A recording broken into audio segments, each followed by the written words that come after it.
Maybe if you were more exciting, I wouldn't have to look elsewhere, she said after flirting with another man. I simply walked out of the party. Now she's humiliated and begging for me to be her safety net again.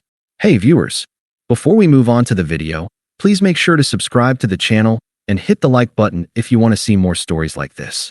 Thanks. My girlfriend Sarah was the one. At least, that's what I thought. We'd been together for 4 years, a rock-solid, comfortable couple in our late 20s, and our lives were meticulously planned. We had the apartment, the 2 rescue dogs, and the shared Google Calendar that mapped out our future in satisfyingly neat blocks of time. I'd even recently passed on a huge career opportunity, a promotion to manage a team in another city, because she didn't want to leave our life. "You can't just abandon everything we've built, Alex," she'd said. "This is our home." So I stayed. It was all for us, or so I believed.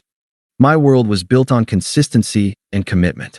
I was the guy who paid the bills on time, fixed the leaky faucet without calling a plumber, and remembered her dad's birthday. Sarah, on the other hand, had a restless, social energy that I couldn't always keep up with. She'd occasionally sigh, "I just wish we could be more spontaneous," or "sometimes I feel like we're already old." I'd just smile and remind her that we were building a future, not just living for the moment. The cracks started to show on a Friday night at our friend Mike's birthday party. The place was packed, music was blaring, and everyone was a few drinks deep. I was having a good time, catching up with my best friend Mark, when I saw Sarah across the room. She was locked in conversation with a guy I vaguely knew, Leo. I'd heard stories about him. A charming, good-looking guy who floated from job to job, leaving a trail of broken hearts in his wake. My gut instinct was to go over there, but I told myself to relax. She was just being friendly. But then the laughter died down, and their conversation became more intense. Sarah was leaning in, playing with her hair, and Leo had that predator-like grin on his face. I saw her whisper something to him. Then she glanced over at me with a look I'd never seen before, a mix of smugness and defiance. A few minutes later, she pulled me away from Mark and led me to a quieter corner. "Why are you standing there like a lump?" she slurred, her eyes a little hazy from the alcohol. "You should come and be more social." I tried to be the good boyfriend. "I was just catching up with Mark." "You look like you were having fun, though." She laughed, a sharp, dismissive sound. She leaned in close, her breath smelling of wine, and the look in her eyes wasn't playful anymore. It was cold.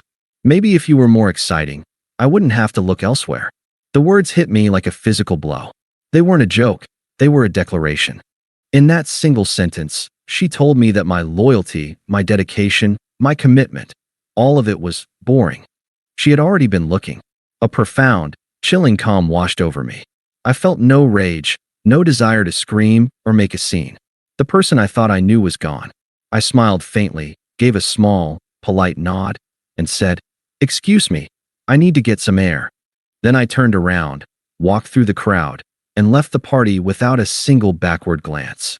I got into my car and drove home, the silence a stark contrast to the thumping music I had left behind. That was the end. The drive home was quiet. The city lights blurred past my windows, and the bass from the party was a distant, fading pulse. My mind wasn't racing with anger. It was strangely, eerily still. There were no shouts, no tears, no dramatic confrontations replaying in my head.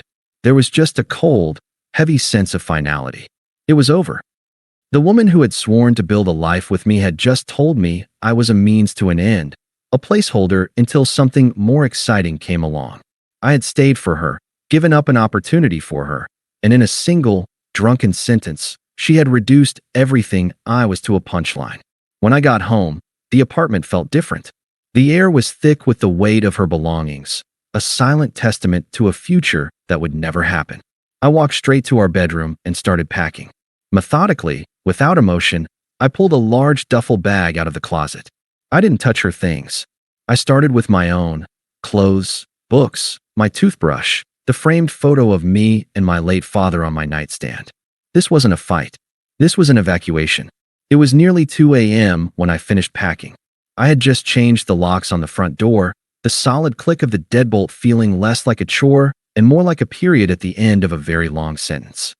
I was sitting on the couch, the dog sleeping peacefully at my feet, when her car pulled into the driveway. The headlights cut through the darkness of the living room, a stark, unwelcome intrusion. The front door rattled, a muffled thud followed by the jangle of her keys, which no longer worked. A moment later, my phone buzzed with her name. I ignored it. I heard her walking around the side of the house, looking for a way in, until finally, she was banging on the patio door. I got up, opened the door just enough for her to get in, and then stood in the middle of the living room, arms crossed, waiting. She stumbled in, smelling of wine and cheap cologne. Her eyes were wide with confusion, a stark contrast to the smugness she wore at the party. "Alex, what the hell is going on?" "My key doesn't work," she said, her voice a mix of annoyance and genuine bewilderment. "It doesn't," I said, my voice flat. "I changed the locks." Her face went from confused to accusatory. "What is wrong with you? Was this because of the joke at the party? Are you seriously acting like this?" "It wasn't a joke, Sarah," I said, my voice still calm, a sharp contrast to her rising panic. "It was an admission. And you're right, I'm done acting. I'm leaving." She laughed, a short, humorless burst. "Oh my God, you're being so dramatic. We can talk about this. We can work it out." She tried to take my hand, but I pulled away. "You're acting like I cheated on you." "You did," I replied. "Just not with your body. You cheated on us with your words, with your disdain, and with your belief that I was just a stepping stone until you found something better." Her eyes flashed with anger. "Don't be ridiculous. I was just a little tipsy, and you're turning it into this huge thing. I don't want a man who plays it safe. I want someone with ambition, someone who makes me feel alive." "I had ambitions, Sarah," I said, the words barely a whisper. "I had an opportunity to move and build a life somewhere else. I gave it up because you said you didn't want to leave this home. The home you're now complaining about." She was speechless for a moment, her face a mask of shock as she realized I wasn't going to yell, wasn't going to cry, wasn't going to beg. She had no script for this. I walked over to the closet and pulled out a large cardboard box. "All your things are in here. The rest are in the spare room. You can take them and leave." She looked at the box, then back at me, her eyes filling with tears that felt more like a performance than genuine emotion. "Alex, please, don't do this. I'm sorry, okay? Just let me stay. I love you." "No, you don't," I said, my voice a dull, emotionless hum. "You love the idea of me, the stability I gave you. You just don't love me. And I'm not a man who stays with someone who thinks I'm boring. I'm a man who leaves." I picked up my duffel bag and my backpack and walked past her to the front door. "I've already called a couple of your friends. One of them can come and get your things by the end of the weekend. Don't contact me." I walked out the door and got into my car. As I pulled away, I glanced in the rearview mirror and saw her standing on the sidewalk, a small, solitary figure in the harsh glow of the porch light. I drove away from the life we had built, not with a sense of loss, but with a feeling of profound, liberating relief. I had been a backup plan for years, and now, finally, I was free. The next few months were a strange and liberating new chapter. I had a lot of time to myself, and I used it to finally pursue some of the passions I'd put on hold. I started taking coding classes again, something I'd always loved but never had the time for. My apartment, once a shared space, was now a sanctuary, a place I could truly call my own. I even adopted a second dog, a goofy black lab mix who reminded me that life was full of new adventures. The silence was a powerful tool.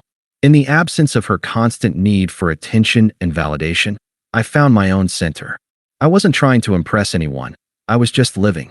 The texts and calls from her eventually stopped, but the news of her unraveling came to me through the grapevine. My best friend Mark was the first to call, a week after I'd moved out. He sounded awkward and hesitant. "Hey, man, it's a pretty weird situation with Sarah," he started.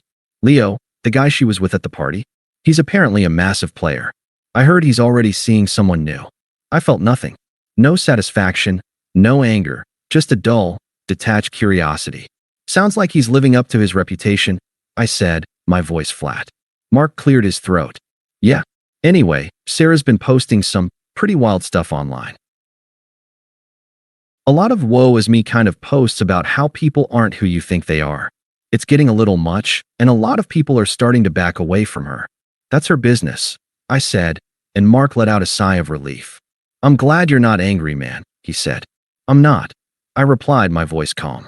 "I'm just not going to be an option on her menu." I don't wish her any harm, but I also don't care to get involved in her life anymore. I'm just trying to move on. He respected that, and for a while, the updates stopped.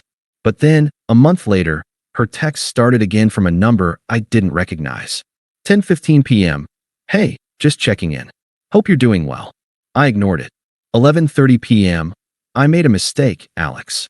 I was so stupid to trust him. He's not who I thought he was. I ignored it. 1:45 a.m. A week later. I'm so sorry. I miss you. Please talk to me.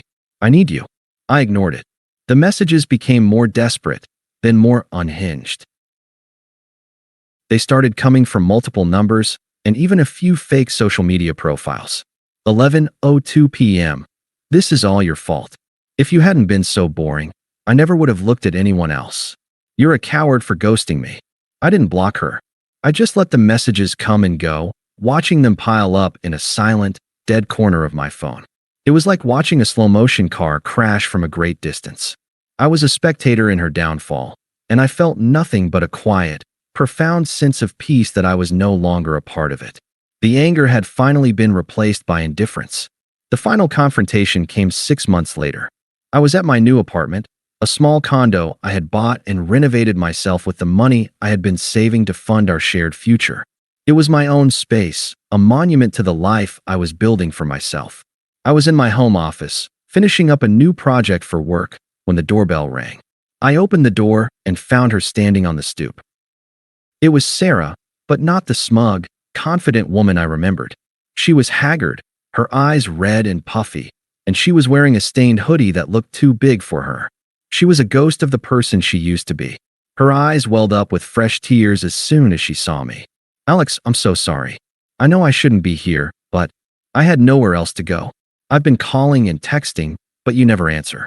He left me with nothing. I have no money, no place to stay. I didn't invite her in. I just stood in the doorway, my hands in my pockets, my expression completely blank. She was a stranger to me now, a familiar face from a life that felt like a dream. I was so stupid, she sobbed. He was just using me. He cheated on me the whole time. I realized how good I had it with you. I came back to beg you to take me back. Please, Alex. I'll do anything. I listened to her with a still, unflinching silence.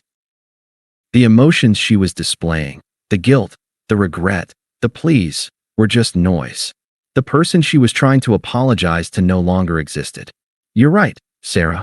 I finally said, my voice low and calm. It was the first time I had spoken to her in months, and the sound felt foreign. You were stupid, but I can't help you. Her face fell. Alex, please, don't do this. I love you. No, you don't, I said, and a ghost of a smile touched my lips, utterly devoid of warmth. You don't love me. You love the idea of the life you threw away. You love the safety net, and you're trying to find your way back to it. But I'm not a safety net anymore.